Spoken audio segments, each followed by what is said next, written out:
എൻ്റെ പുറകിൽ നിങ്ങൾ കാണുന്നതാണ് ഹിരോഷിമ പീസ് മെമ്മോറിയൽ. സാധാരണയായി ബോംബ് ഡോം എന്നാണ് ഇത് അറിയപ്പെടുന്നത്.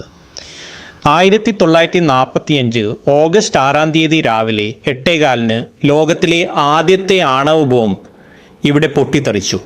അതാണ് ആറ്റമിക് ബോംബിംഗ് ഓഫ് ഹിരോഷിമ എന്ന് അറിയപ്പെടുന്നത്. ലിറ്റിൽ ബോയ് എന്ന് പേരുള്ള ബോംബ് ചില സെക്കൻഡുകൾക്കുള്ളിൽ ഹിരോഷിമ നഗരം തകർത്തു. ഏകദേശം 1,50,000 ആളുകൾ അന്ന് മരിക്കുകയും അനേകർക്ക് ജീവിതം മാറ്റിമറിക്കുകയും ചെയ്യും. ഈ കെട്ടിടത്തിനുള്ളിൽ ആ ദിവസം ഒരു ഔദ്യോഗിക മീറ്റിംഗ് നടക്കുകയായിരുന്നു. ബോംബ് പൊട്ടിയ നിമിഷം തന്നെ അകത്തുണ്ടായിരുന്ന എല്ലാവരും തൽക്ഷണം മരിച്ചു. ഒരു നിമിഷം കൊണ്ട് എല്ലാം തീയായി മാറി. ചൂട് 1000കണക്കിന് ഡിഗ്രി വരെ ഉയർന്നു. മനുഷ്യരുടെ നിഴലുകൾ പോലും മതിലുകളിൽ പതിഞ്ഞു.